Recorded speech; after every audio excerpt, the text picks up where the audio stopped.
Halo warga Senggol, gua Arya Sinulinga. Ayo kita senggol biar makin pol. Sekitar ada 25 BUMN. Oh, ada 25 BUMN. BUMN yang diberikan namanya SKK. SKK itu adalah surat kuasa khusus dari Pak Menteri. Oh, dia dikasih kuasa khusus. Kuasa khusus ke Jadi Menteri. mau diapain pun boleh. Ya, itu Karyawannya gimana karyawannya nanti? kalau ini insya Allah kita selesaikan. Karena kan kita juga Diselesaikan masih dalam bentuk apa nih, Mas? Karena ini kan jadi isu. Betul, Kita bilang bubar betul. terus, tapi kok nggak bubar-bubar gitu. Nah, Artinya jadi- kan zombie terus.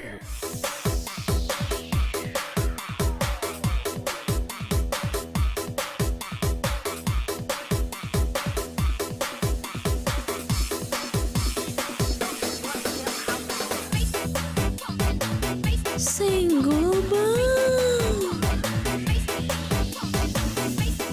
Episode Senggol Bang kali ini, gue akan langsung nyenggol perusahaan yang ngurusin BUMN zombie. Emang bener ada BUMN zombie di BUMN? Langsung aja kita udah kedatangan direktur utamanya, yaitu direktur utama PPA, perusahaan pengelola aset di Indonesia, Bapak Yadi Jaya Ruhandi. Selamat siang, Pak. siang Bang Arya. Jangan Bapak lah ya, Kang. Kang. Kang kan gitu ya. Karena Siap.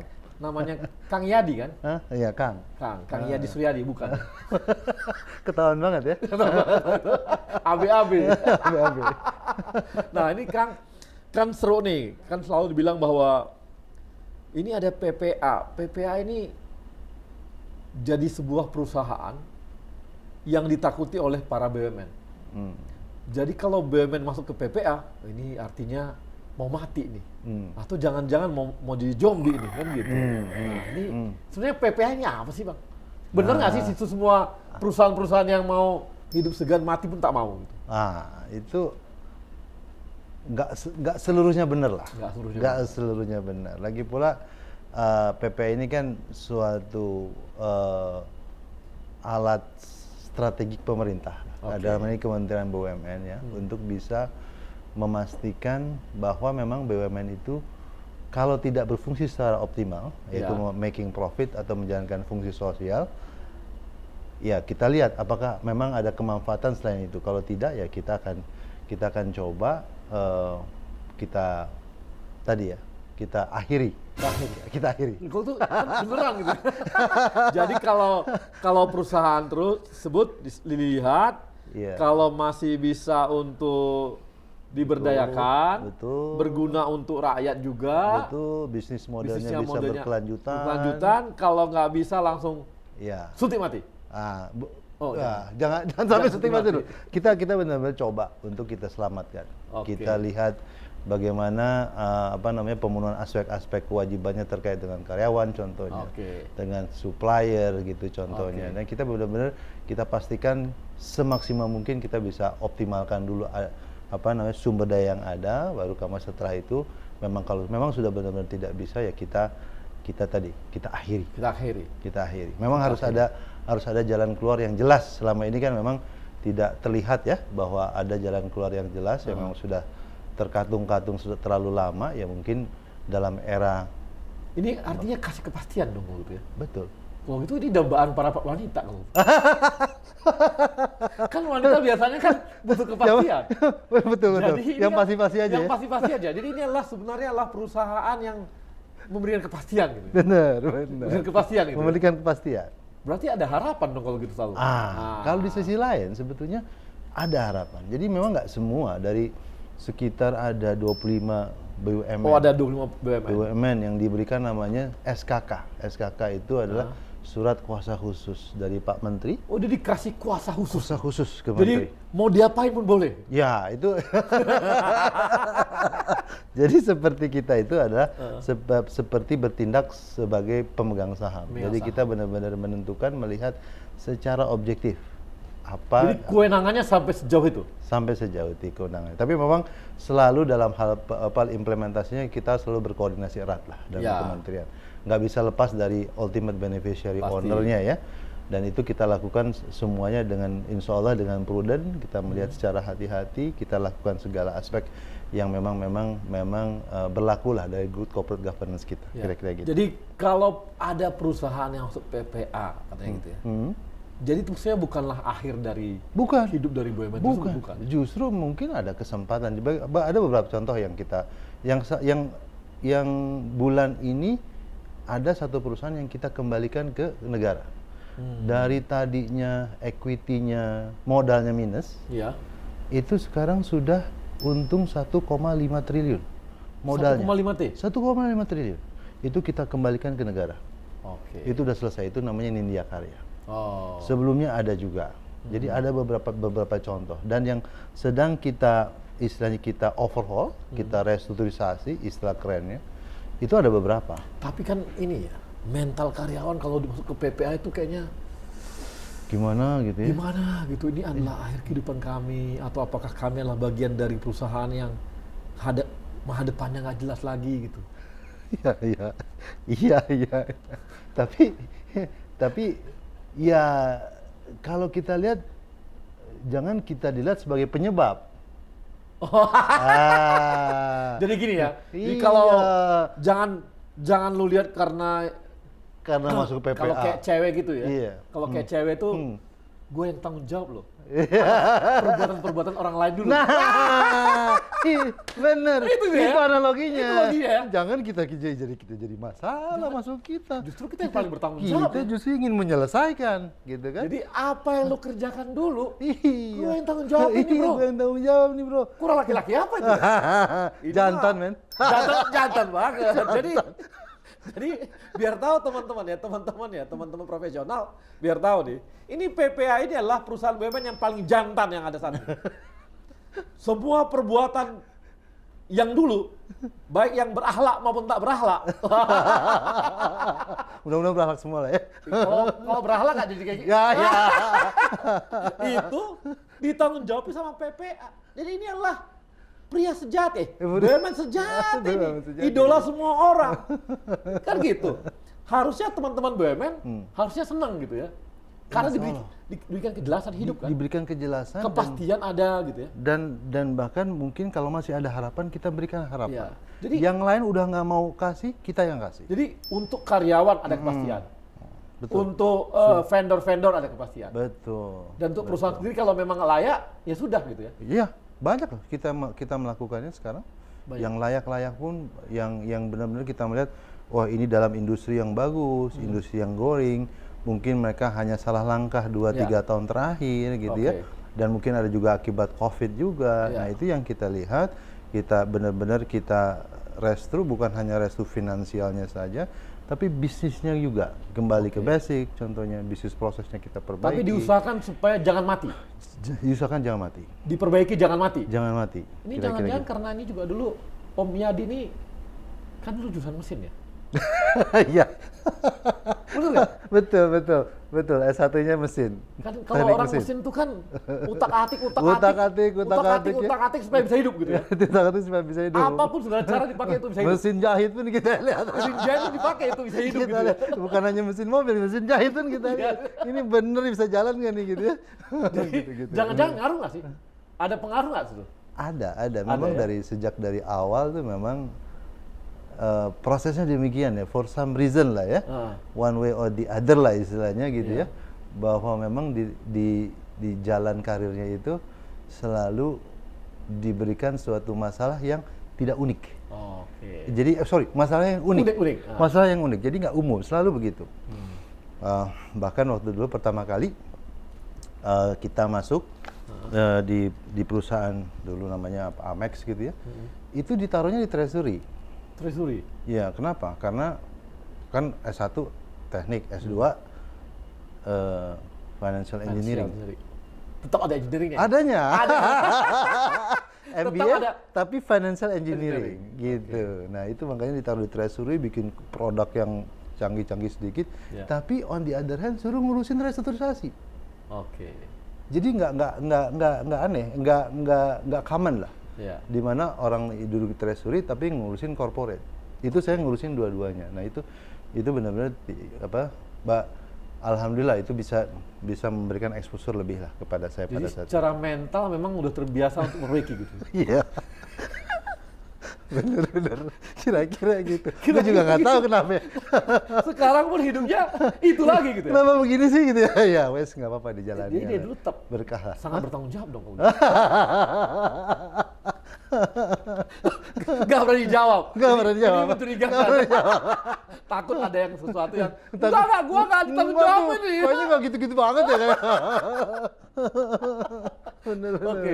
Nah, jadi Kang dari 25 perusahaan yang ditangani ini, kira-kira berapa persen yang memang dia dalam waktu pendek ini setahun 2 tahun ini bisa naik kelas, dan berapa persen yang memang di tengah-tengah, atau berapa persen yang memang jangka menengah dan jangka panjang? Nah, kalau dilihat dari sisi itu ya mungkin kira-kira ada less than 30%. 30% ya? Dari 25 itu lah kira-kira ya ada 6 atau 7 gitu ya yang kita akan segerakan akhiri. Oke. Sisanya kita restru dulu. Ya. Kita lihat dalam 1 tahun ke depan ini apakah memang bisa kita turn around. Kalau insya Allah kalau memang bisa, kita suntik dana lagi atau bahkan nanti kita gabungkan. Oke. Gabungkan, kita bikin apa namanya skala ekonominya cukup kuat. Kemudian kita bikin proses-proses yang paling tidak back office-nya kita buat streamline. Bisnisnya benar-benar mengambil bisnis yang memang mereka istilahnya mereka tinggal narik doang. Nggak susah-susah lah istilahnya gitu ya. Istilahnya kalau warung jangan jual yang aneh-aneh, jangan jual mie Korea, jual Indomie pasti laku. Gitu. Kita mintanya kayak begitu aja. Yang sederhana saja gitu. Balik ke awal lah kira-kira. Setelah itu mungkin insya Allah semuanya bisa kita selesaikan dengan baik lah istilahnya gitu. Ya. Warga Senggol kita akan bahas lebih lanjut. Yang mana aja sih yang katanya jadi perusahaan zombie yang pingin dibubarkan tadi? Yuk kita lihat setelah yang satu ini.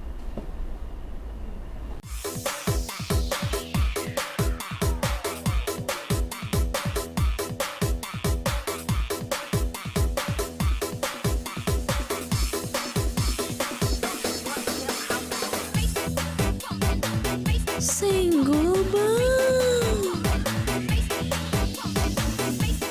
Ya, warga Senggol kita kembali lagi dengan Kang Yadi. Kang, ini kan tadi Kang bilang bahwa ada 30% perusahaan yang mau nggak mau memang harus dikuburkan supaya ada kepastian juga bagi semua. Kira-kira itu perusahaan apa aja dan berapa banyak? Jumlahnya Jumlahnya? Kan sudah diumumkan juga ya oleh Pak Menteri ada 7. 7. Ada 7. Jadi sektornya beraneka ragam. Ada yang konstruksi, ada yang penerbangan, kita semua tahu lah ya, penerbangan. Terus ada juga yang pabrik kertas, pabrik gelas, pabrik tekstil, gitu. Ya kira-kira gitulah. Ini memang mereka ini misalnya pabrik tekstil, itu memang sudah nggak mungkin lagi diberdaya. Nah sekarang kalau kita lihat ya, kalau kita lihat dari industrinya aja, industri tekstil itu yang mungkin dari skala bisnis jauh lebih besar. Bukan main. Iya, jauh lebih besar dari BUMN kita. Sedangkan BUMN kita ini yang ini sebetulnya sudah tidak ya gini lah. Kalau kita balik lagi kepada misi awal BUMN, tadinya kan kalau nggak ada yang berusaha di situ, BUMN masuk. Iya. Ini kan udah nggak perlu. Kenapa perlu kita punya BUMN tekstil? Iya toh. Jadi kita pikir ya sudahlah, diserahkan aja kepada swasta. Nah ini jangan sampai bahkan selama ini ya, mohon maaf, dibiarkan begitu. Jadi mereka masuk ke bisnis yang bukan tekstil. Memang dianggap related, tapi trading seperti trading sarung. Ada tekstilnya dikit, cuman mana core kompetensinya? Itu nggak trading kerupuk gitu ya? bener. Nah sekarang pun kelihatannya trading sarungnya juga jadi loss. Jadi yang udah bakal itu adalah tadi tekstil, gelas yang udah memang gelas, iya. Operasinya ada nggak operasional? Operasinya udah berhenti dari 2008. Penerbangan merpati. Udah nggak jelas. Terbangnya juga nggak tahu lagi kita kemana. Udah. Iya. Itu namanya merpati 3. ingkar janji. Merpati. Ini kan mereka bilang bahwa kami masih beroperasi kok, masih punya proyek, mas ini kok mau dibubarin tuh. Nah ini gimana sebenarnya? Nah, proyek ada. Oke. Proyek gampang kalau mau dapet. Cuman untung nggak? Ya, Pada ya. kenyataannya. Jadi gini, kalau ceritanya Istaka Karya itu sebetulnya mereka sudah masuk ke PKPU, udah homologasi namanya, udah perjanjian perdamaian. Kalau tidak salah itu 4 tahun yang lalu. Nah, kalau kita lihat flashback gitu ya, dari kan pada saat di penandatangan perjanjian ditandatangan itu kan ada proyeksi. Ya. Proyeksi atas keuangannya bagaimana nanti seperti apa penjualannya. Itu mungkin ya kalau dilihat ya miss-nya itu sampai 90%. Oke. Dan sangat tidak mungkin untuk bisa melunasi kewajiban-kewajibannya. Jadi memang mereka nggak akan mampu. Nggak akan mampu. Nggak akan mampu. Menurut kita nggak akan mampu. Kita lihat dan kita bukan hanya kita melihat. Kita PPA itu bukan hanya PPA sendiri. Jadi kita pun mengassign konsultan yang independen, melihat, oke, gimana? Anda lihatnya seperti apa? Saya lihat seperti ini, confirm nggak seperti itu? Gitu Karyawannya gimana karyawannya nanti? kalau insya Allah kita selesaikan. Karena kan kita juga Diselesaikan masih dalam bentuk apa nih, Mas? Kang Yadi selesaikan nih, ngeri itu bahasa. Enggak gitu. Maksudnya kita selesaikan itu terkait dengan kan kita masih punya ya karya-karya yang lain. Iya, ada di PPA ada juga karya-karya yang lain yang kita pastikan insya Allah kalau mereka willing gitu ya kita tawarkan. Ini loh ada kesempatan di tempat lain. Nggak perlu berkarya di Istaka nih ada di tempat lain. Nah, nanti soal usia kerjanya apa semua dihitung nggak? Dihitung. Oh, kan Dihitung. Jadi nggak akan hilang. Nggak ada yang hilang. Jadi nggak akan dirugikan kalau gitu ya? Insya Allah tidak. Nggak akan dirugikan. Jadi ya, Gitu. malah kayak tadi ya, bahwa ada kepastian gitu. Iya dong, kepastian. Apalagi ya sudah dia kerja ke karya, bahkan karya masih bukan swasta nih, BUMN juga, karya-karya yang lain yang memang masih ada prospek. Ada prospek. Iya toh, kenapa tidak gitu ya, silakan gitu. Daripada Tapi itu kan menjadi pilihan. Daripada bertahan di Betul, bisnisnya seperti iya. itu yang nggak jelas-jelas juga Betul, gitu ya. kan ini menjadi pilihan tapi ya kita kan nggak bisa paksa ya. Iya, Jadi silakan. betul. Silakan, Kalau dia gitu. mau keluar ya, Ya, silakan. silakan, Tapi gitu kalau ya. mau tetap bertahan kita Ya kita pekerjakan di yang kita wilayah. kita gitu. coba alihkan gitu ke tempat yang lain, kira-kira gitu. Jadi tadi Istaka Karya terus apa lagi, Kang? Iglas, Ikhlas tadi udah nggak mungkin lagi. Merpati udah. sudah. ISN tadi sudah. Kertas leces memang udah Ya, pilot. kertas pilot. Apa lagi ya? Nah, kepastiannya kapan kira-kira ya? Apa tuh untuk? Kapan kira-kira dibubarin?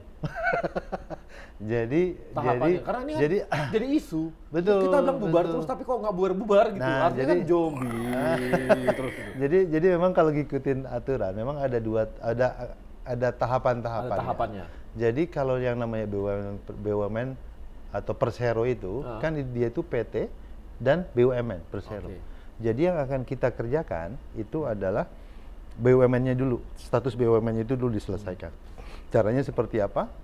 Ada dua caranya. Yang sedang kita kerjakan ini adalah dengan cara pertama rules pembubaran dulu. Oke. Kita usulkan kepada Pak Menteri untuk dilakukan rules pembubaran. Oke. Setelah itu baru nanti kita Kementerian BUMN dan Kementerian Keuangan akan bersama-sama membuat PP. Namanya PP Pembubaran. Nah, pada saat PP ditandatangani oleh Presiden, disitulah yang namanya Perseronya selesai. Nah, ini kira-kira setahun 2 tahun ke depan? Setahun?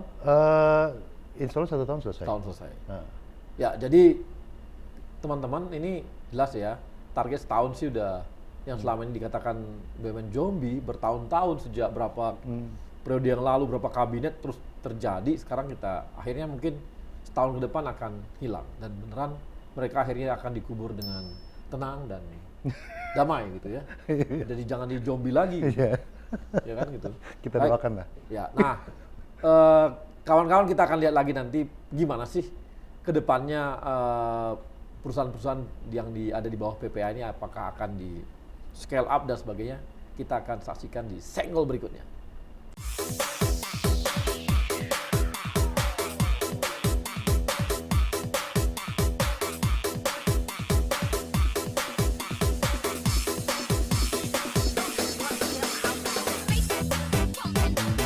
Senggol bang.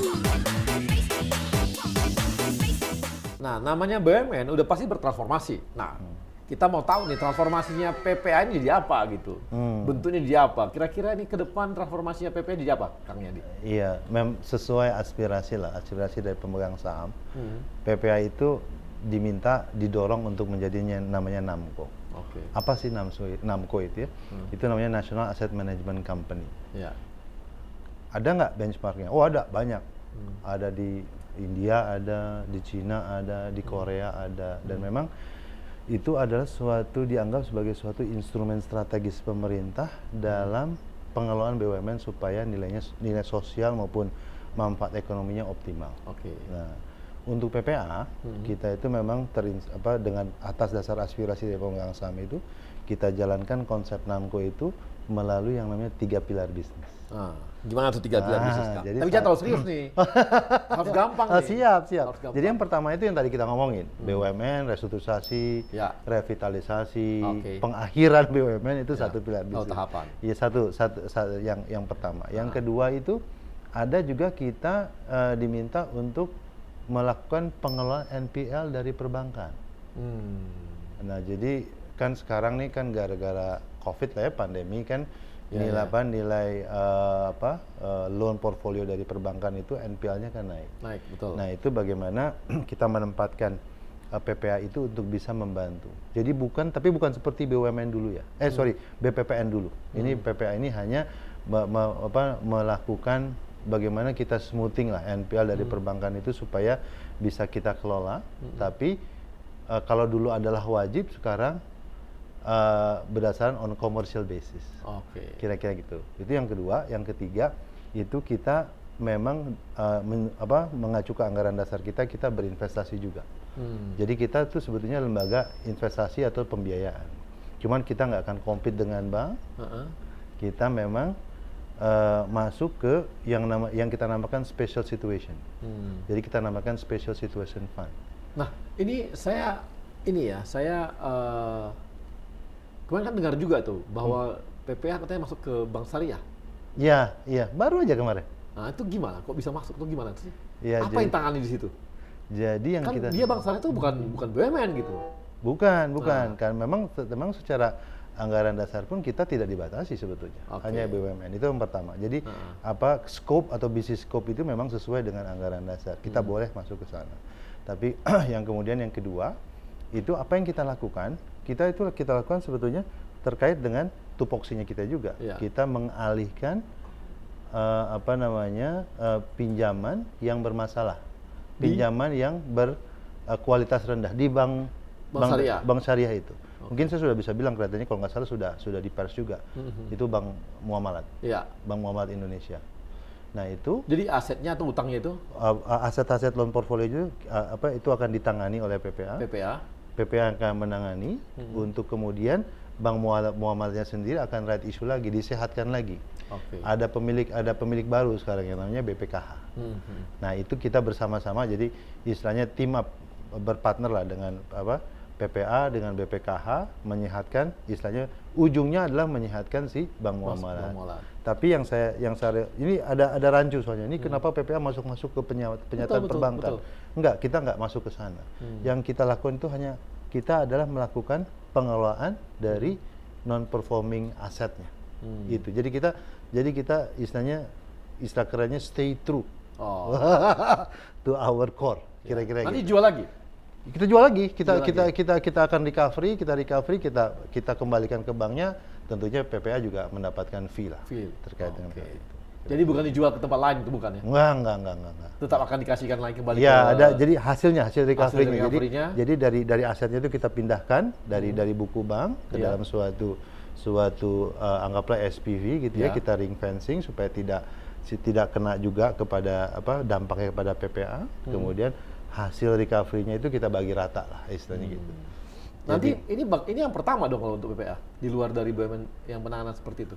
Yang ini yang pertama. Yang pertama, tapi memang sebelumnya PPA juga melakukan pengolahan NPL, tapi caranya berbeda. Ini cara yang baru. Cara saya lah kira-kira. Kayak mau biasa aja. Cara Yadi gitu ya. Ada lagi yang diincar nggak kalau deket-deket nih? Ada, insya Allah kita sedang berbicara dengan berbagai macam bank. Berapa lama biasanya ditangani? Perkiraan Dalam pemulihannya ya? pemulihannya yang seperti itu? Paling lama 3 tahun. Oh, 3 tahun. Dan kita menargetkan istilahnya the bulk of recovery itu dalam 1 tahun 2 tahun pertama saja. Sisanya tinggal tulang biasanya begitu. Jadi kita coba kita pulihkan, coba kita recovery dalam waktu 1-2 tahun. Setelah itu adalah. Biasanya berapa persen keuntungan dari PPAS itu? Ya kalau kita kalau sisi margin ya double digit margin lah. Oh, asik dong ya. Hah? Ya, Jadi tapi asik kerjanya dong. juga susah, Bos. Oh iya.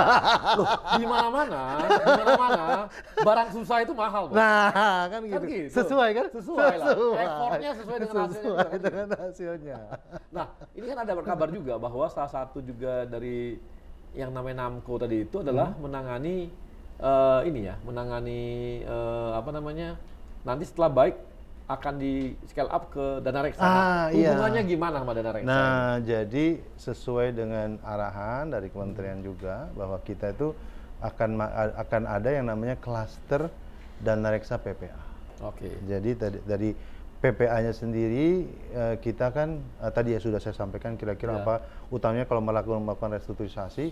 Nah, kalau yang namanya selesai restrukturisasi, misalnya kalau pasien tuh udah anggaplah sudah rawat jalan gitu, yang hanya perlu tambahan suplemen, vitamin, terus habis itu setelah itu dia kan perlu berjalan dan berlari.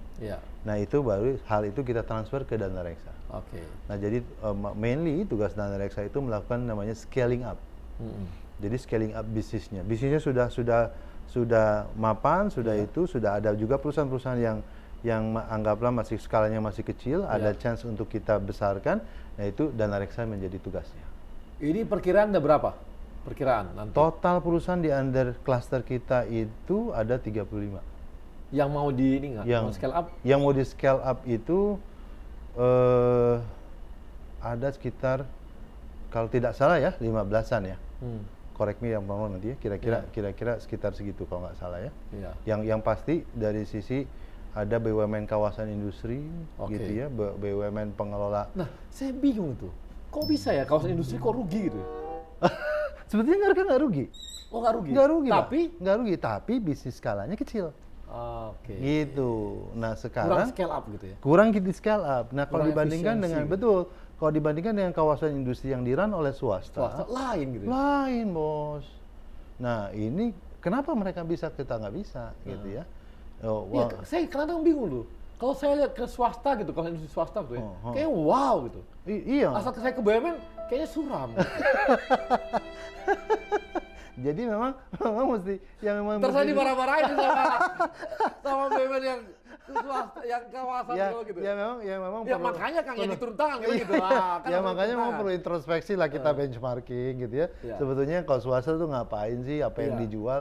Kan kalau namanya kawasan industri kan istilahnya bukan hanya jual tanah ya. Betul. Kan banyak yang bisa dijual, ada air, ada listrik, ada gas, ada pengolahan sampah. Nah, itu belum sama sekali Monetize-nya nggak maksimal gitu ya. Monetizing-nya tidak maksimal. Itu yang mungkin akan dikerjakan di rekan-rekan di Dana Reksa. Kira-kira gitu.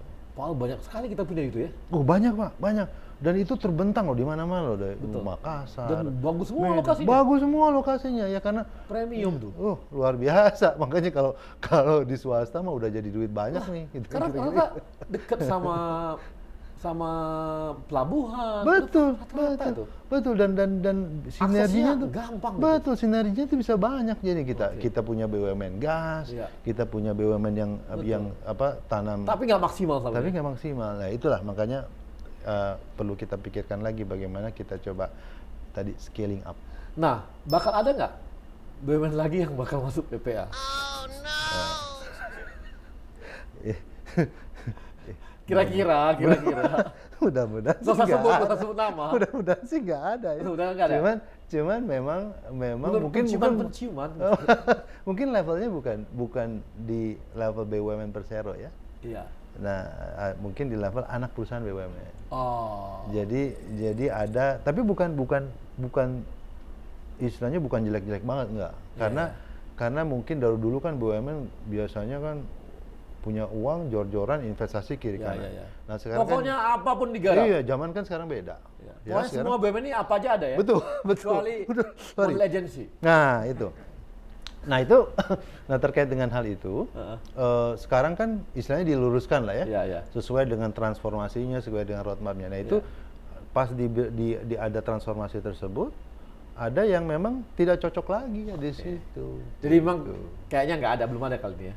Oh, Yang tadi anak-anak tadi. ada, ya? ada. Anak-anak Kira-kira ada anak-anak, kira-kira. Anak-anak tadi. Yang itu kalau itu kita lakukan secara B2B lah, Iya, bukan iya, penugasan dari kementerian. Oh, Kira-kira diambil gitu. aja sama Iya, PPA. diambil aja Jadi gimana. lebih kepada bisnisnya aja. Iya, ya? bisnisnya, Jadi kira-kira bukan seperti ditugaskan, PPA nih tugas lo ambil nih, bukan ya? bukan. Kali ini memang bukan. ngintip ya. Ya kira-kira ngintip, terus kalau ini, oh gua yang sana bilang, oh Kayaknya ada- gua denger lu ini ngurusin banyak, keren nih. tolong dong punya gua yang ini. Nah, Gitu, ini kayaknya kira-kira. keren nih.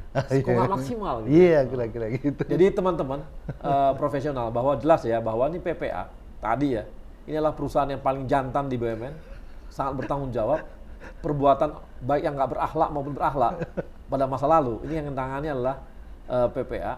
Kemudian PPA ini juga mengintip mana BUMN atau anak-anak BUMN atau cucunya atau cicitnya, Cicit. ada BUMN cicit juga ada. Gitu. Ada yang luar Itu biasa. diintip mana yang kira-kira belum optimal dan belum maksimal untuk diambil, dikelola dan dimaksimalkan supaya hasilnya benar-benar bermanfaat untuk bangsa dan rakyat Indonesia. Jadi kawan-kawan, inilah senggol kita yang ketiga kali ini dan mudah-mudahan ini bisa menjawab juga pertanyaan-pertanyaan baik dari senggolan-senggolan masyarakat umum, senggolan dari media, dan tentunya senggolan internal di dalam BUMN itu sendiri. Dan kita akan ketemu di senggol berikutnya.